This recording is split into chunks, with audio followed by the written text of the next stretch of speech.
Oftentimes when debating with Christians or theists of any sort, really, I'll often hear the argument that the universe had to have been designed, that the complex machinery of the cell and things of that nature couldn't have been designed, or excuse me, couldn't have been evolved because they had to have a designer. They then compare these things to like an actual factory that produces cars or something to that effect.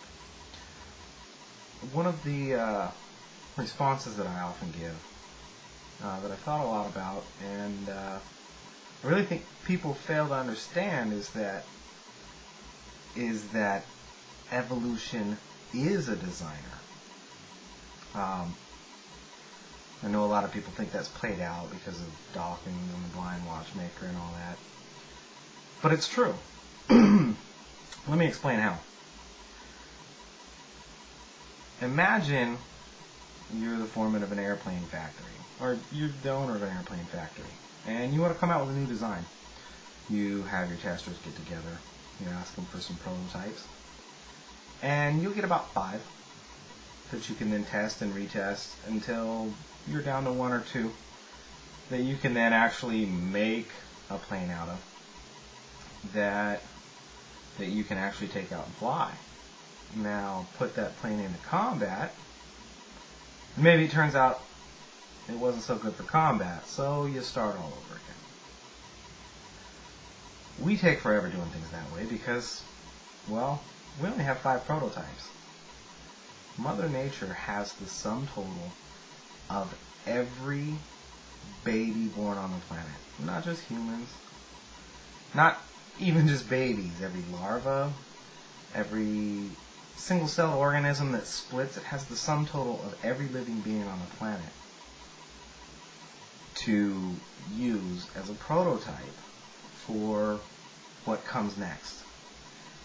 Any minor aberration, minor mutation, any of that stuff, that's no different than testing out a new design.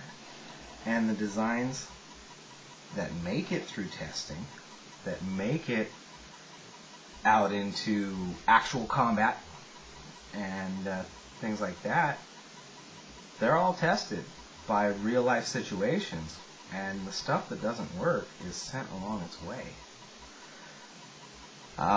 Just as we were talking about with an airplane, you'd have a test prototype and then you'd have an actual working prototype that you might actually take out and test out in the field.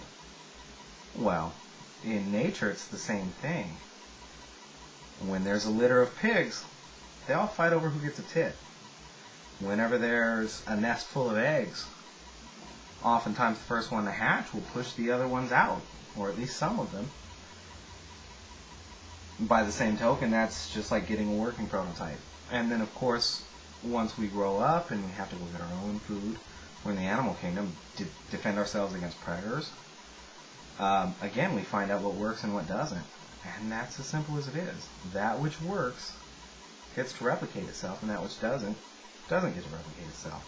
And in that way, nature itself, though not intelligent in any way, actually has designed every creature on this planet. Thank you.